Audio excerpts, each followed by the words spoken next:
How do we optimize bicep training? That's what we're looking at today, so let's jump right into it.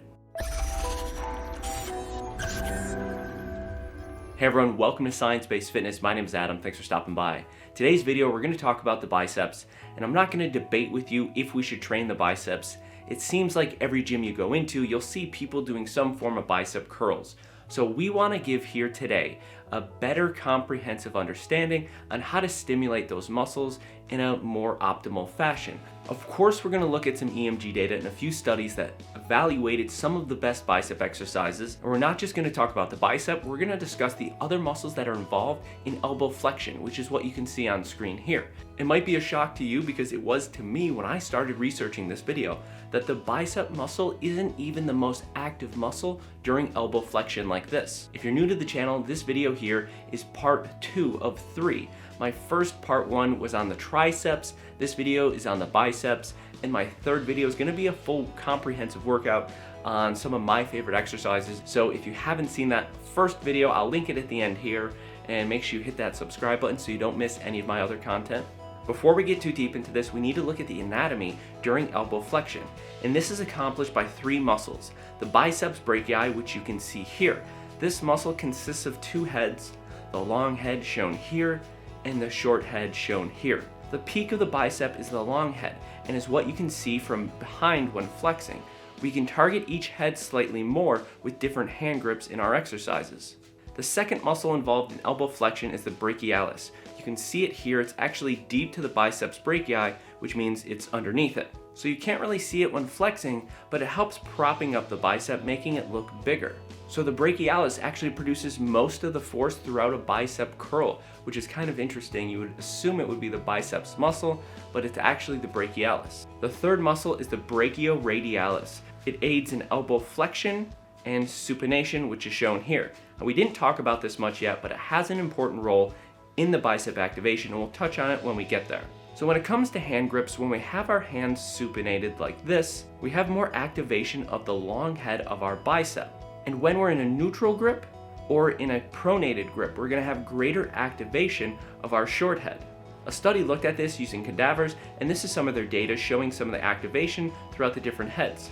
I also wanted to point out the difference with arm positions. For example, when our arm is being held behind our body, like in either of these movements you can see on screen here, the biceps long head is more activated. So when we go through an exercise with the rotation of a wrist, we can actually target more of the long head of the bicep as we come to the peak and the end of the range of motion. When using a grip like a hammer curl, we have a greater amount of brachioradialis muscle activation. But when it comes to the brachialis muscle, we don't have to worry as much about the grip because it's a pure flexor at the elbow and is actually responsible for most of the force during the bicep curl, which I already talked about. So there's a lot of different ways we can modify exercises. You can get creative with it, but it doesn't always have to be complex. Sometimes the most simplest exercises are some of the best for the biceps, and that's what we're going to walk into here. And I will state a lot of the similar principles with progressive overload and rest time and the number of reps you're doing apply across the board to different exercises. So if you're not familiar with any of that information I just stated, make sure you hit subscribe and check out some of my other videos that are going to help you understand a comprehensive way to work out. Before you do that, I want to show you some of the best bicep exercises for muscle activation. So let's see what the American Council on Exercise lists as some of the best bicep exercises. So ACE ended up concluding out of their 8 most common bicep curl exercises that the concentration curl, which is what you can see here on screen, ended up having the most bicep activation. This can be attributed to being locked in place and not allowing for any anterior deltoid activation. So the bicep actually plays a small role in shoulder flexion, which is the moving forward of the shoulders, what you can see here. So when we do a bicep curl and you see someone's elbow not stay pinned, it's actually fine, as long as it doesn't get too excessive and turn into a big sway like what you can see here. So the second exercise on this list is a cable curl.